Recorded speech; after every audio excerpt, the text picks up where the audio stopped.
So hello everyone, as once every month, this is again EUROSTUDENT Talks. I am Marlene, and I'm absolutely happy to have you all here today.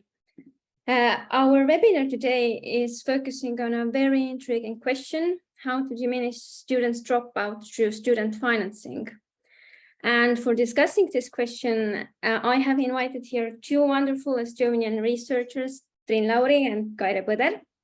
Kaire Põder from Estonian Business School is an education economist working on various data-rich applications related to educational efficiency and equity. Her recent studies are more policy-related, asking for treatment effects in case of segregated school systems, equal access, and inclusive education. And our second speaker, Triin Lauri, is a political scientist from Tallinn University, and her research interests lie mainly in comparative welfare and education policies. In her recent studies, she has turned to include also politics of inequalities and has analyzed Baltic specificities in the determinants of educational and social inequality. So hello, Kaire, and hello, Triin. I'm absolutely happy to have you here. And I won't make the intro any longer. I think that we are all already eager to hear your presentation, so the floor is yours. Thank you. Give me a second to...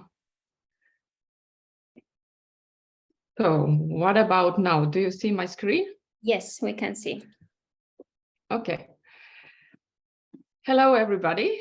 I'm Triin, and with my colleague Kaire, I'm happy to introduce our forthcoming article about student dropouts, which is based on, surprise, surprise, EUROSTUDENT data. So, and as you see from the first slide, this is a collective effort. So we have lots of co-authors, Mira Kalalahti and Pepita Niemela from Finland, and Taivas Kuchiene from Lithuania, and me and Kaire from Estonia. And actually this article idea was initiated by or within one European cost project. So this is how it started. And yes, let's start with a little bit of introduction of the problem of student dropout itself. So most of you perhaps know that student dropout has been a significant concern for a while already. And actually it also has been relatively salient politically, at least last, let's say, decade or last 5 years. But still, we actually do not see very strong trend of diminishing dropouts rate. So we still see a relatively high dropout, student dropout, which is approximately 1/3 of students actually who do not graduate. And of course, then we can ask whether it is a problem at all or whether it's some sort of new normal. I think the first most obvious answer to that is yes, it is. From a human capital investment perspective, it is a problem, because when you are not graduating, then the investment in your education is interrupted or at least challenged, and the return on your investment similarly. But at the same time, we know that more and more students actually are reconciling or combining working and studying, and students' life courses are less standardized, meaning that very often actually this practice of combining working and studying is voluntary. But to what extent this is a voluntary, and to what extent actually these two aspects or life domains complement each other, or actually this prevalent working and intensively working practice while studying actually is because of necessity. So this is the only, students work because they cannot afford studying without working. So this is basically the where it started. And let me just to illustrate this puzzle with this figure. Here you see 4 our case countries: Netherlands, Lithuania, Finland, Estonia, mapped based on work intensity. So how many hours students work. And you'll see 2 panels here. One, the work intensity patterns in case you receive family support versus working patterns in case you don't receive family support. And what, according to our understanding, perhaps 2 or 3 main takeaways from this picture. So first of all, working intensity and working patterns differ across countries. Yeah, we see, for instance, in the Netherlands, most of the students work part-time, while in Lithuania, Finland, and Estonia, actually, there are lots of students who do not work at all, and then there are several who work a lot. Second, there are also differences in mean working patterns. Estonians work the most, and Finnish people the least, and Lithuania and Netherlands somewhere in between. And finally, actually, there is a difference between working patterns in case you receive family support, the right-hand side panel, versus those patterns when you don't receive.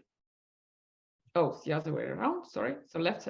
So family support, there are differences if you compare working patterns in case of receiving family support versus in case of not receiving family support. So this is how we started. So we see differences, and we see that actually working patterns are different in different countries.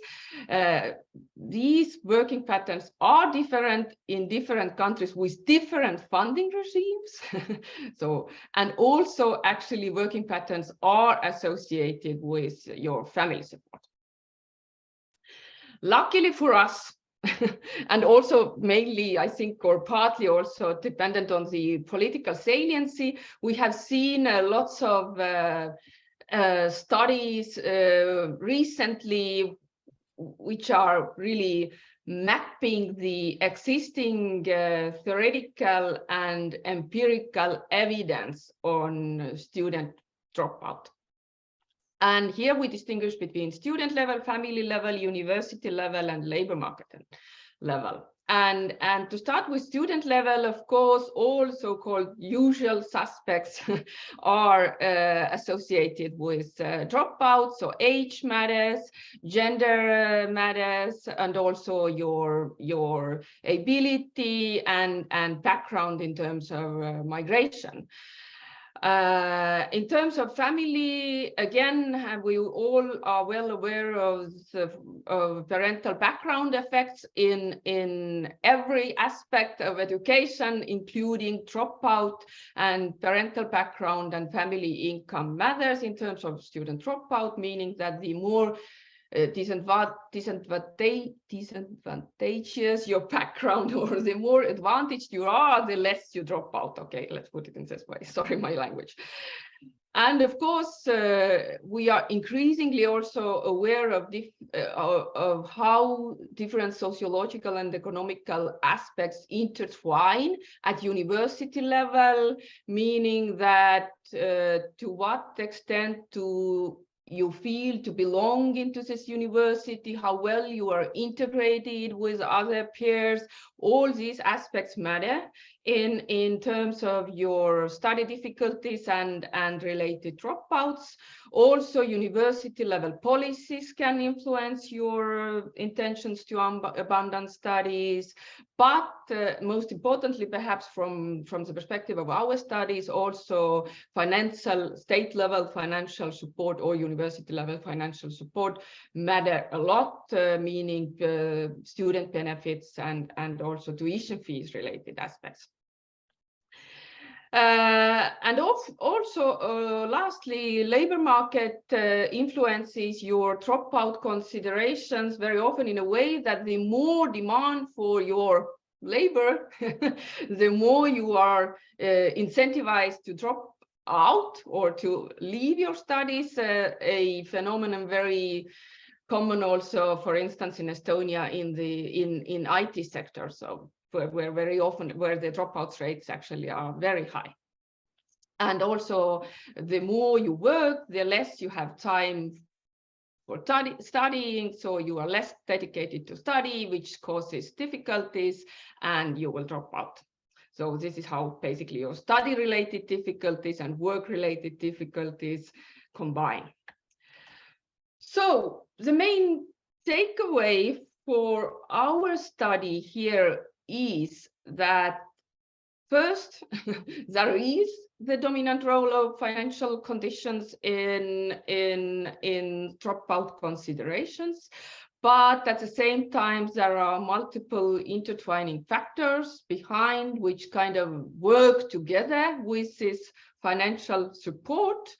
And these other aspects we specifically try to investigate with our study is students and their impediments during studies. So what types of difficulties students encounter during studies, and to what extent these dropout considerations are also dependent on your working patterns and family background effects.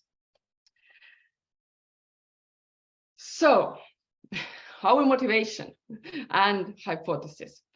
So we claim that the higher the public support in terms of public benefits, whether to be universal or needs-based, the lower the dropout rate. So we kind of assume direct effect between public support and student dropout.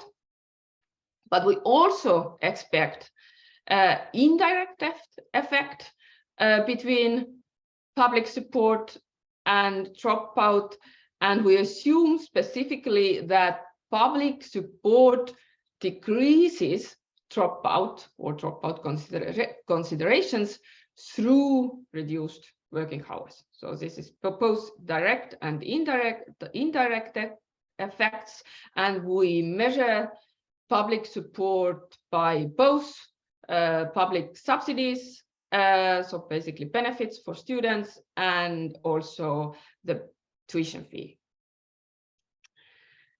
And we, of course, we have 4 countries. We assume these effects differ cross-country, but strictly methodologically speaking, we actually do not use pooled sample, but we analyze 4 countries separately. But in our case selection strategy, we try to follow the most different system design, meaning that we have picked 4 countries from 4 different worlds of student finance. And here, these 4 different worlds have been very much inspired by Julian Garritzman's work, who claims that actually based on 2 dimensions, we have, in Europe at least, or in all developed countries, we have 4 worlds of students finance. The first dimension, our horizontal x-axis, yeah, this is tuition fees. So, and the second axis, y-axis, is support, public support. And if you look at the right-hand side panel, you'll see our 4 countries: Netherlands to belong into high tuition fee, high support world, Finland in no tuition fee, high support world, Estonia low, no tuition fee, no support, and Lithuania high tuition fee, low support countries. And to what extent or why our 2 panels differ in terms of locating or mapping our different countries. This is because the right-hand side panel is based on survey data, EUROSTUDENT data based on mean support and mean tuition fee in those countries, but the OECD registry-based figure actually has corrected this price differences in different countries. So you see actually that Lithuania and Netherlands, after this correction, moved relatively close to each other. So we cannot, let's say, claim very bravely that our countries are from very extreme worlds, but given that UK is actually out from that picture anyway, so let's say this extremeness is disputable. But at least we can say that our countries are coming from different funding regimes. So, and to what extent these countries differ in terms of tuition fees and public support. So we have 2 countries without tuition fee, Estonia, Finland, and for instance in Estonia only part-time students pay. So if you study full-time in Estonian language program, you do not have a tuition fee. In Finland, we don't have a tuition fee. In Lithuania and in the Netherlands, we have a tuition fees, but actually the systems are very different. In Lithuania, the ones who are admitted with better performance, they do not pay, and others are paying. So basically it's like a 2-track or 2-tier systems. There are half of students, the better ones, are not paying and the rest are paying. And in the Netherlands, actually everybody pays, but the first cycle or first year students, they pay less. In terms of subsidies, of course, the worlds are much more diverse. Only in Finland, we have a universal student support systems at place. In Estonia or in all our other countries, we have needs-based student support and also some sort of performance-based support. But it's fair to say that actually in most of the countries, and especially in Lithuania and Estonia, the coverage of those needs-based grants are very low. So very few students get it, and the same story with performance-based grants, and also in most of these countries, actually the model or the eligibility of this needs-based grant is dependent on your family until certain age, and very often it's actually inadequate, or it's not connected to the actual way of living. Okay, let's start with the empirical part. So our dependent variable is intention to abandon studies. So very important to emphasize here, we do not have actual dropout rates. We have students' intentions to abandon their studies measured in Likert scale. And you'll see these in red are those ones which are, let's say, the most worrying, or those ones who are totally agreeing with the statement that they are actually have strong intentions to abandon their studies. And the red area is highest in Lithuania, followed by Finland and Estonia, and the lowest in the Netherlands. So basically, this is the dependent variable. This is the cohort or group of students we want to explain. So why those students' intention to abandon their studies. And we start with the first independent variable, which is student student study conditions, or we labeled it study conditions, but basically we measure different difficulties or study impediments students encounter during their studies. And of course, we assume that there are never one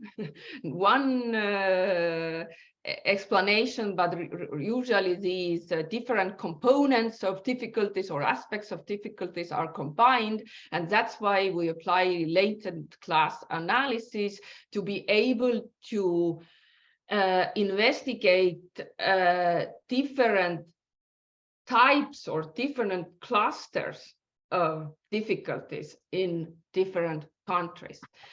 And specifically, our latent class analysis is dependent on 5 aspects of difficulty, study-related intensities. So basically, the question was worded, so to what extent you agree that study intensity is a problem for you or is causing difficulties. So study intensity related difficulties, study organization related difficulties, whether, for instance, there is flexibility in terms of course schedule and so on and so forth. Then financial difficulties, job related difficulties, and lack of motivation related difficulties. And based on latent class analysis, we end up with 3 different types of classes of difficulties. The first class is basically no difficulties. This is a class of no difficulties. And this is a good news, the biggest share of students in all 4 countries. In the second class of difficulties, actually, you see that financial difficulties and job-related difficulties have the highest values. However, motivation and organization of studies also cause a little bit or relatively high problems for those students. So, and we label it work-related difficulties.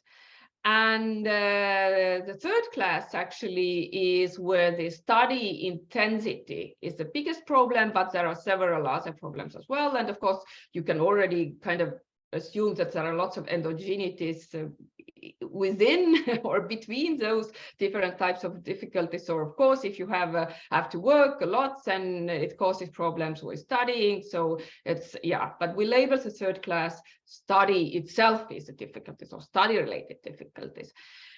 And then the next question, of course, is how prevalent are these different classes of difficulties in different countries?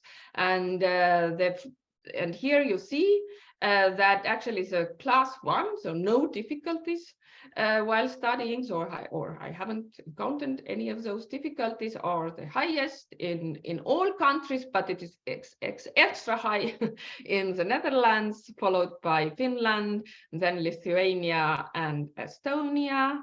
Then class 2, work-related difficulties, surprisingly, let's say, low or relatively low.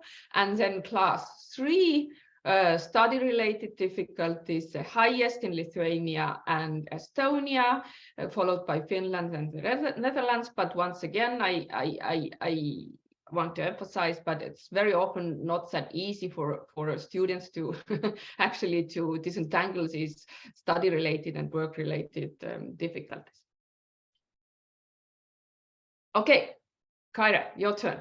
So what is the end result of our analysis? Thank you. I hope you can hear me. It's a typical sentence everybody asks in this online broadcasting. So yeah, we actually tried beforehand letting you in, so we are pretty confident that everything works smoothly.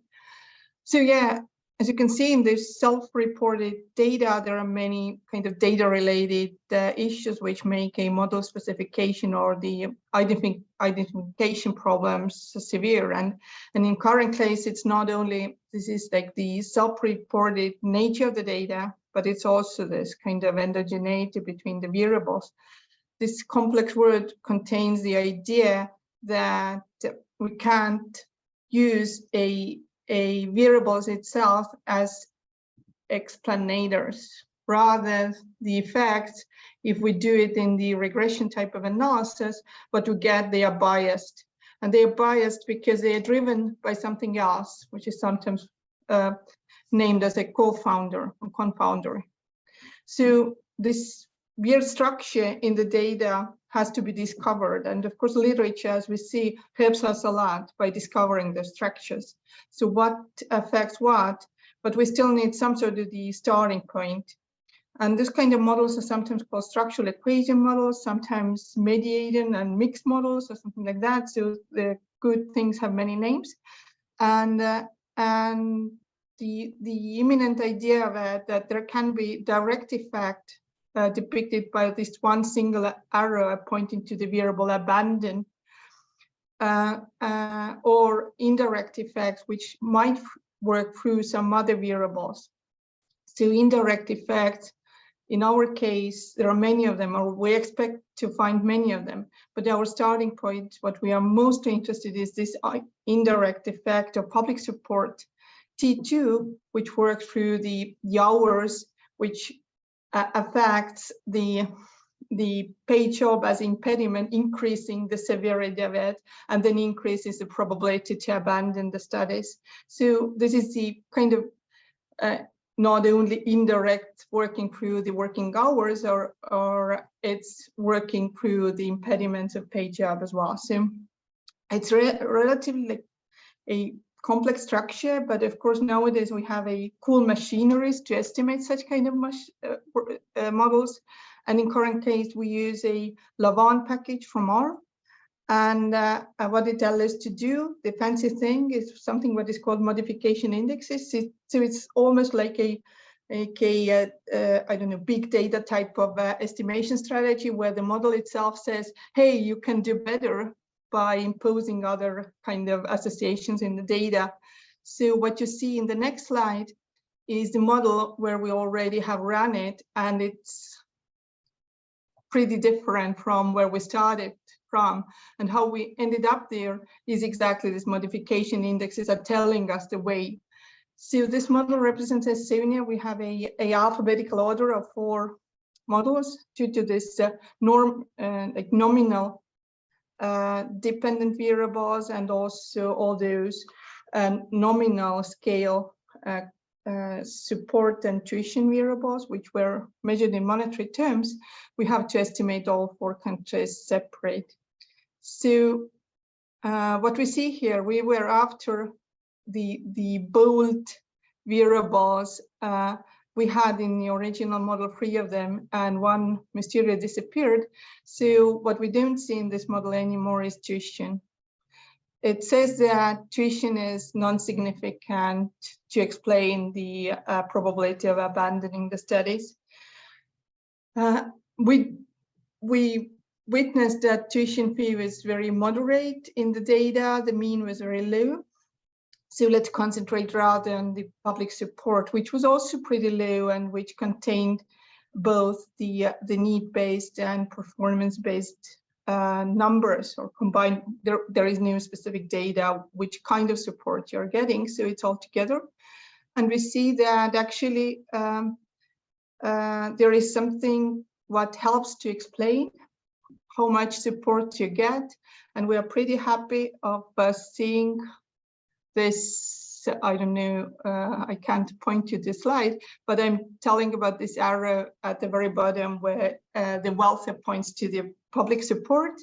Yeah, thanks, Trine, with this negative coefficient, by indicating that more wealthy get less support, or vice versa. Maybe it's nicer to say that less wealthy get more support.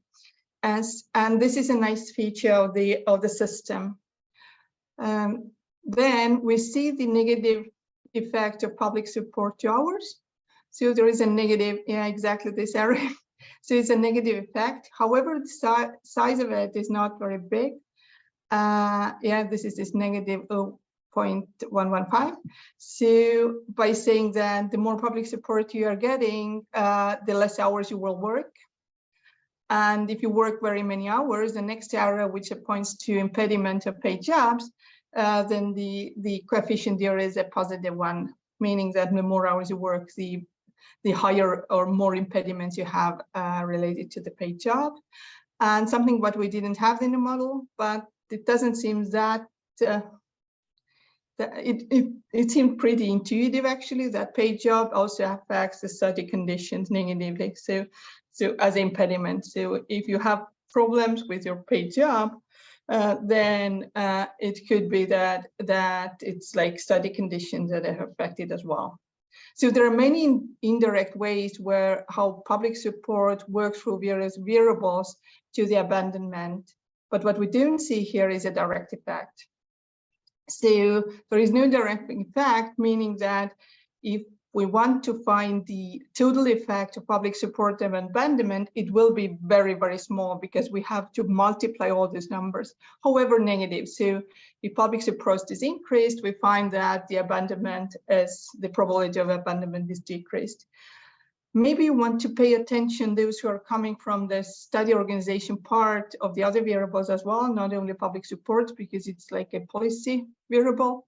So there are some kind of insights that you can find in the literature as well, but some not. We have this first year effect positive, so first year students drop out more. We have male effect positive, finding in the literature as well. We have this impaired students effect, unfortunately, positive, and international student effect positive as well. So in Estonian case, international students drop out more. However, the effect sizes are all pretty small. So maybe the defamiliation variable, and I will not pay that much attention to it anymore in the upcoming models, but the defamiliation component somehow explains the working patterns here as well. So we see the positive effect size, meaning that if you don't have anybody to live with or you don't get any monetary support from your family, that makes you work for more hours. And this is what we have to encounter for. Let's look to the Finnish case then. And of course, you can't concentrate on details. There are too many of them. Just to say that there are many things which are the same and few things which are different.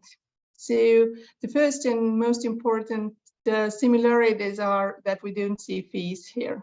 So the fees don't affect the abandonment as well. The second similarity is a public support effect. The effect sizes are slightly bigger, but the channels are exactly the same. So there is no direct effect of public support on the probability to abandon the studies, and the indirect effect works through paid job, then study conditions, and has like multiple channels to affect the abandonment. Again, the effect sizes are exactly the same size, but signs, but not sizes. Okay. Few particularities of Finnish system. One of this wealth variable at the very bottom, and this we see that wealth effect is positive. And our co-authors try to explain it like this not very nice effect for a country which kind of reports what we report here is that more wealthy students are getting more public support. Then they say that this is a living or renting the apartment effect. So they have special support for the students who live alone, and wealthier families can kind of support it as well. So probably the effect, tiny in size but still significant and positive, explains that they want to rent the apartment, and that's why they get more public support. We see unfortunately, again, the positive first year effect, positive male effect, positive impairment effect, but what we don't see here is the international student effect, so non-significant effect, so they don't differ from the native students. All the rest of that, there are some structural differences, but very minor ones. So we might say that excluding this wealth effect, the rest is very similar, like in the Estonian case. Let's turn to the Lithuania. Is it alphabetically? So yeah. first, we see very few things there. So the model is much more simple. So many things have dropped out, and mostly we don't explain anything. So we don't have any treatment variables anymore. So we don't have fee variable, and we don't have a support variable. So in this kind of dual system that we used to have before the some kind of reform we had in 2013, I would presume our model would look like the same. So in this kind of Lithuanian case, which is very common in post-Soviet world, there are two groups of students. It's very meritocratic model, meaning that there is one class of students which are called like publicly supported students or publicly financed students, which don't either pay fees and have access to the support. Also, only they have often access to the need-based grants, but also merit-based grants are pretty common. So in this case, we see that this public support component is not helping to explain the abandonment at all. Also, what we don't see is the first year effect here, but we see this impairment effect and male effect, and we don't see the international student effect.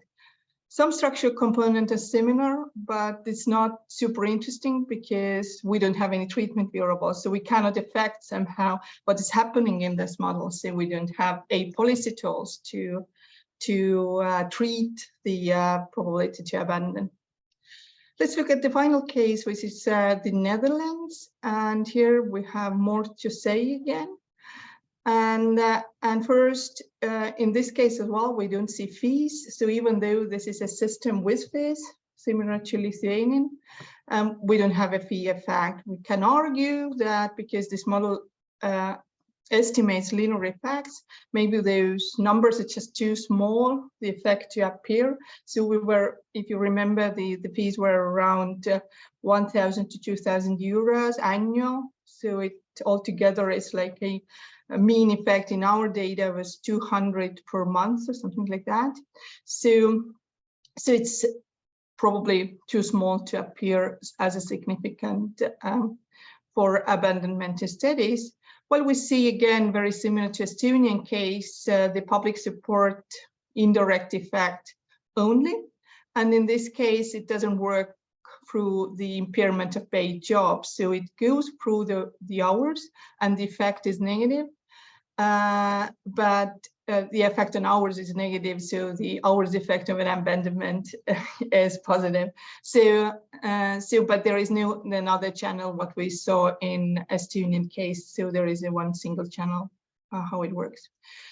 And also maybe what is different from the others is that first year students abandon less their studies and international students abandon less their studies. It's like borderline significant, but still interesting comparing to Estonian case because probably they're higher, I don't know, achieving international students rather go to study in the Netherlands. And so they abandon less their studies if they are admitted already compared with Estonian case where the effect size was different, sign was different.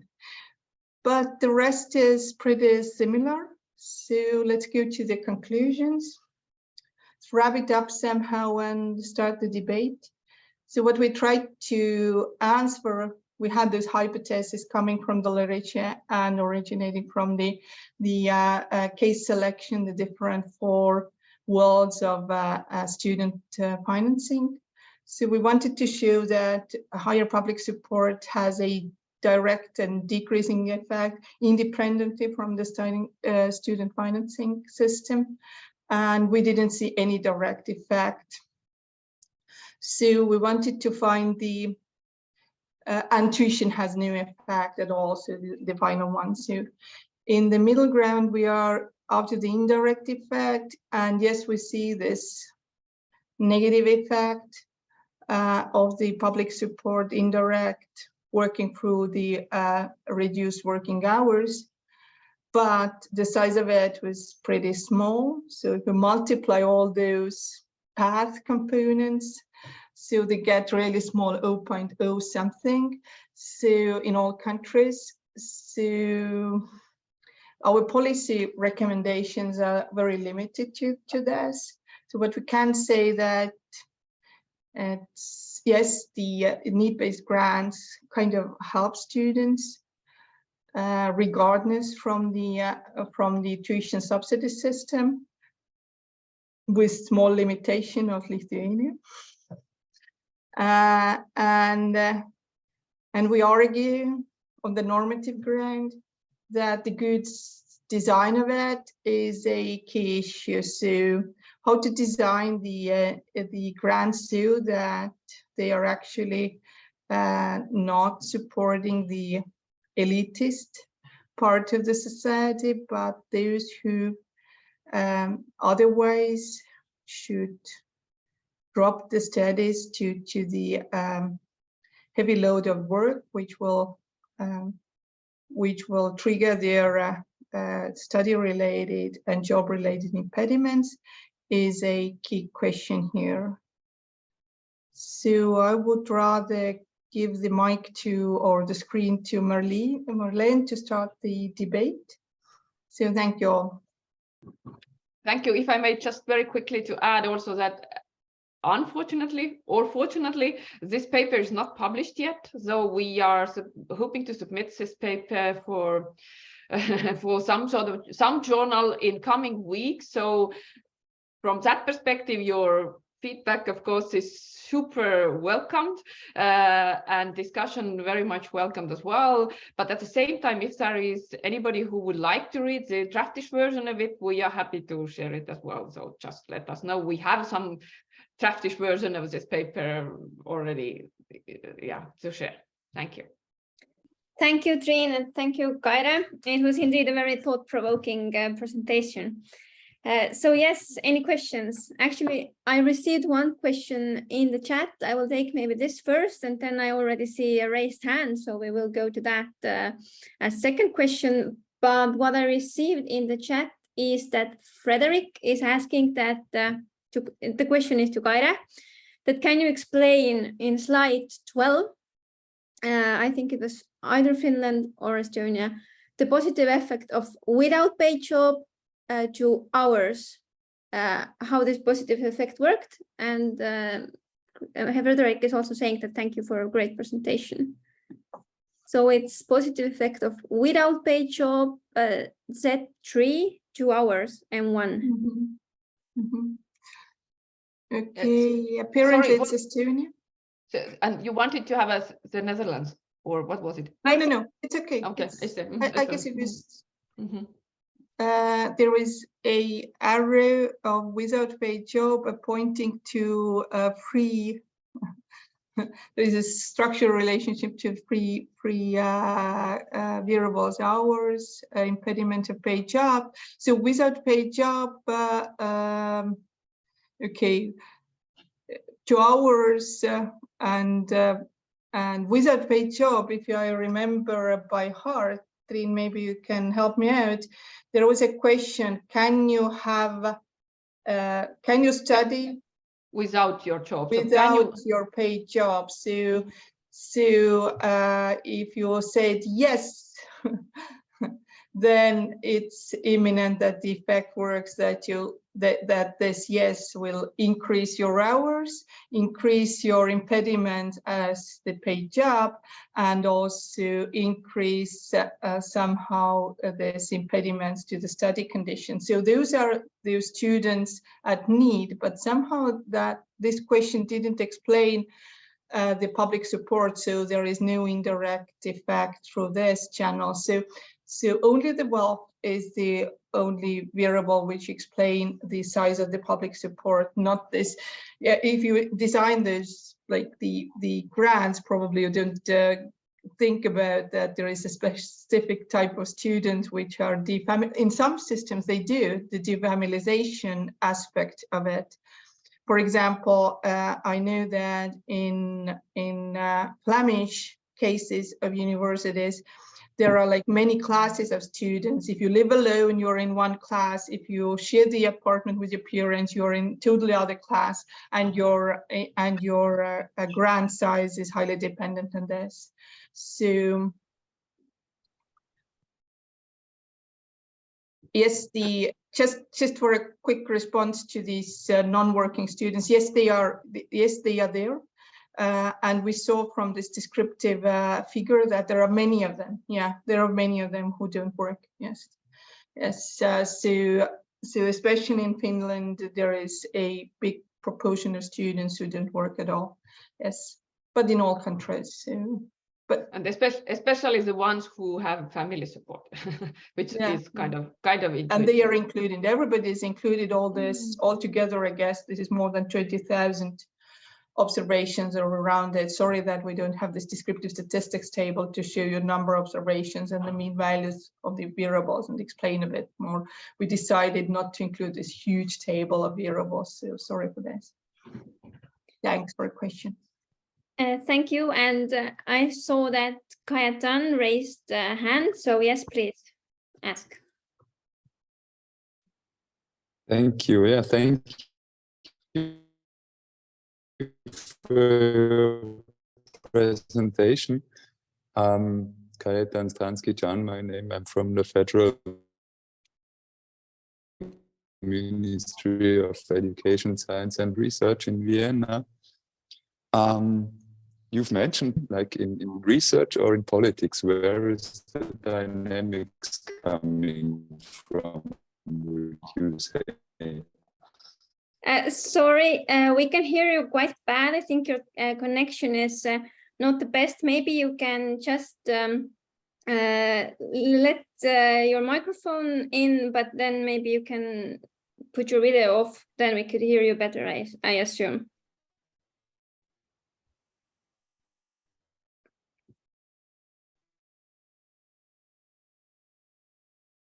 It's exactly vice versa.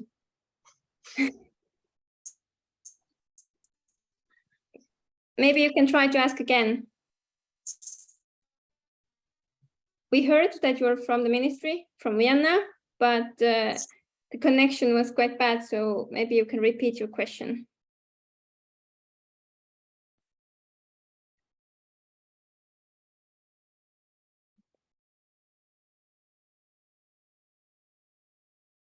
Yes, you're welcome, Kayatan.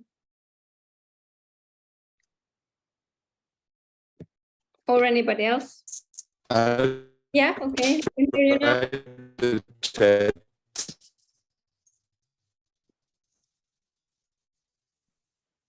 I'll try the chat. Or maybe you can write your question to the chat. Yeah, what is the dynamics between research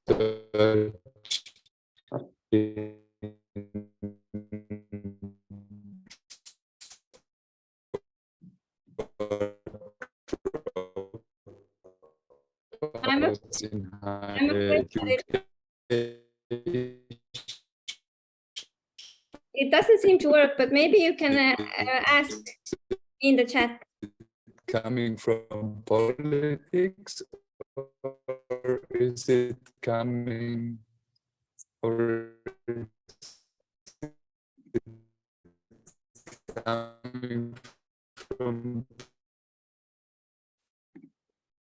Okay, let's hope that he can ask his question in the chat. But does anyone else has some questions or comments, or maybe want to have a wider Maybe we can improvise what the question could be. I heard the words dynamics and between and politics and something. So I had the impression that he wanted to know something about this, like why the systems are so different and what is the politics of financing higher education has to do with it. Maybe this is my own interpretation of it. And I was thinking that maybe Dean wants to reflect something on this new social risk and how these financing policies have changed recently. Sorry. Yeah, yes, I'm happy to. Yeah, I think perhaps two reflections, and I hope that I can at least partly will answer to his question. Yes, yeah, I think one thing we have seen really is that lots of studies analyzing students' challenges and also dropout rates are concentrating on tuition fees, and it's kind of obvious because it's a much easier to understand what is tuition fee, and it's also much easier to measure the tuition fees. And very often, I think we are a little bit even obsessed by tuition fees and this the negative effect of or potential negative effect of tuition fees on student access and also graduation. And I do not want to talk down the importance of tuition fees. However, our analysis kind of reveals that this is not that important, but very often actually we kind of forget subsidies or support. And again, I think this is understandable because it's this world of subsidies is much more diverse, and it's really hard to measure because usually in many countries actually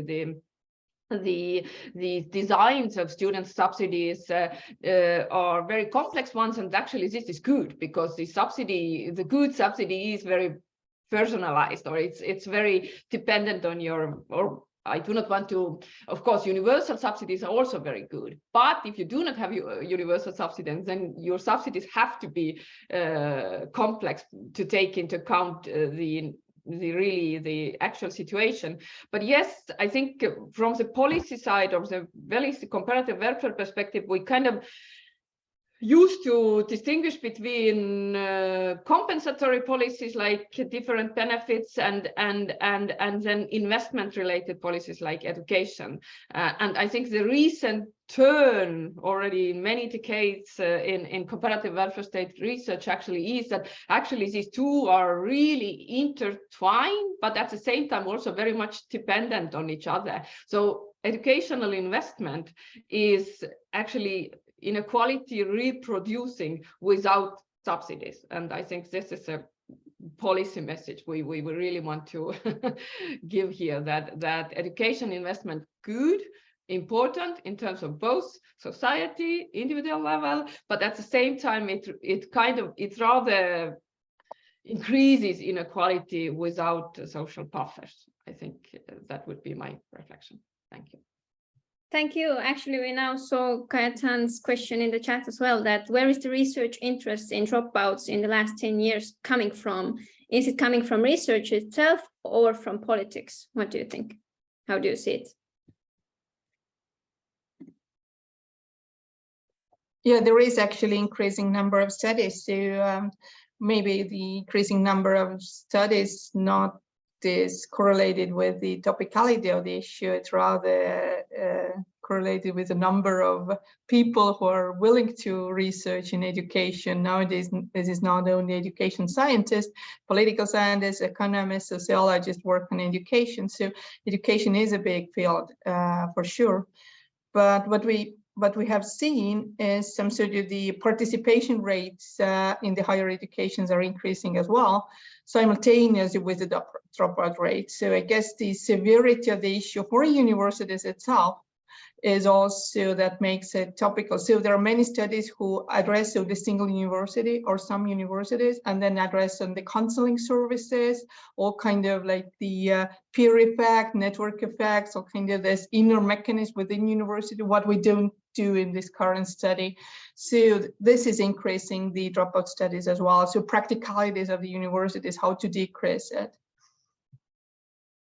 Yes, thank you. Any other questions from the audience or comments?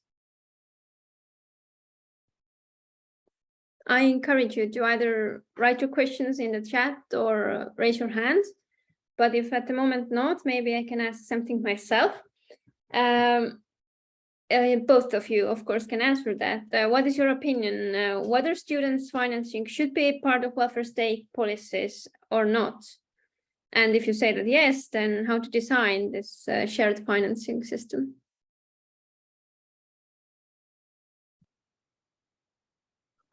Maybe I can just start. As far as I'm familiar with the literature, there is more and more or less this debate about the cost sharing of the university financing, and there are like very many philosophical grounds of this. like the question of whether the benefits from higher educations are internalized or not, and they are not totally internalized, meaning that this is not only us who later on in the labor market get those benefits of the higher education, like the wage bonuses, but there's also societal kind of big things or externalities what we get from higher education. So the cost sharing is the common perspective. However, of course, welfare state comes to the picture to me if we look at the different countries.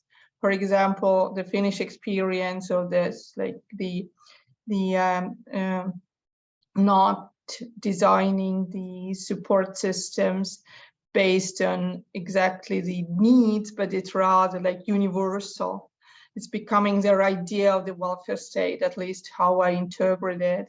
While if we go to this, like the more continental Europe type of systems, then they more rely on this equality or this sameness toward the fees. So everybody has to give their share. And if we go to the UK, then we see the totally different equality issue. They want that only those who later on in the labor market earn really those high bonuses, those should contribute back or give back to the system. That's why they designed those loan systems. So I guess the ideologies differ by the welfare state, or I have this feeling that the design of all those package of the welfare policies and taxation also kind of triggers how countries design the policies. Thank you. Yeah, just very quickly to add, I think also what perhaps we often miss in those discussions or have not found enough attention is actually universities and students. And life courses of students actually are also changing. So universities are not anymore that elite institutions. It's more like a mass higher education, which also kind of assumes that universities themselves are changing as well. and if this is if it's going to be like a new normal, the combination of working and studying and family life and so on and so forth, and so, then of course automatically this cost sharing question comes in. But then of course the additional question is who will share those costs, whether it's a student and country, or whether it's also employer who is actually the one who is interested in early entrance into the labor market, and how do they design those systems where these collective agreements have been settled. Yeah, I think it's not that easy question, but I in Estonian political landscape, actually those discussions are very, very salient now. Yes, we already have a little discussion in the chat as well. I already saw that Kaira reacted to one of the comments that maybe it would be good to differentiate between England and Scotland, but we also have one comment from Yasin. I think it's not rather a direct question, but rather an idea that wouldn't be good to distinguish the, so to say, paths of dropping out. For example, first, bad financial situation and work overload. Secondly, health condition. Thirdly, doubts, motivation issues of first years, for instance, and so on. So he's just like proposing one idea how we could distinguish this paths of dropping out in a different way a bit. So if you want to comment on that, then I can comment. Thank you for this idea. I guess it makes total sense. We were immensely out of the treatment effects of policies or something like that. But using the same data, maybe different set of countries, it could be cool to distinguish between those paths and elaborate which kind of treatment can help students out. I know that in many countries we see this issue of the health issues related dropout. And what should we do regarding to that? Or if we see this work-related dropout, we saw that we can slightly amend it by public support, well-designed public support. What else can we do? What universities can do? So it makes total sense. This is a new paper idea. Thank you. Everybody can pick it up. Maybe we will pick it up.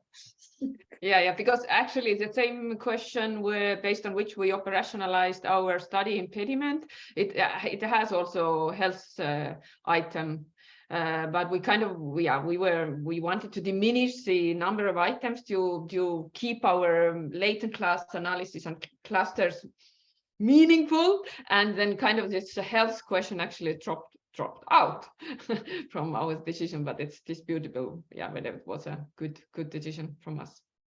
Yes, thank you. Any other questions or comments? These are the last minutes, so if anybody would like to comment or ask, then now is the time. If not, before wrapping it up, I actually have one idea in my mind that I wanted to ask you. That you used EUROSTUDENT data while conducting your study. If you think about your research topic and your research interest, is there anything EUROSTUDENT could ask more or in a different way to provide you, researchers, with useful data for conducting this kind of studies?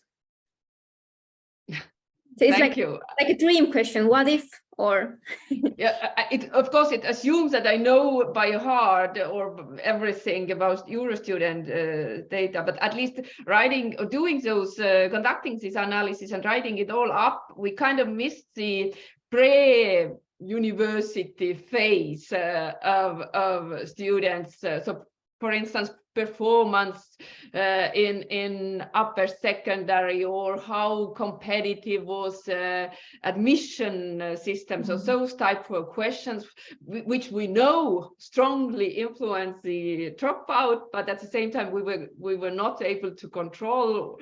That would be my suggestion or recommendation. Otherwise, thank you all. If we have any EUROSTUDENT team members here, so thank you. We love this data, but yeah, thanks. There are some people, definitely, and I think that they're very happy to hear that. Okay, but if there are no other questions or comments, I think that we can wrap it up here. It was really, really interesting. Thanks for coming, Kaira and Triin.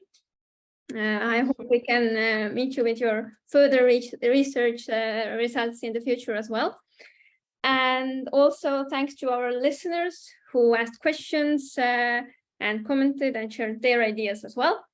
And those who are already used to listening to EUROSTUDENT Talks, then I can already say that you can mark 13th of April in your calendars. It's again a Thursday, but we will do it a bit later in April in the afternoon, and we will be talking about the updated EUROSTUDENT scientific use file. So what's new in the file and what to do with that and so on. So further information will be followed soon. But thanks again, and see you in April. Thank you. Bye-bye.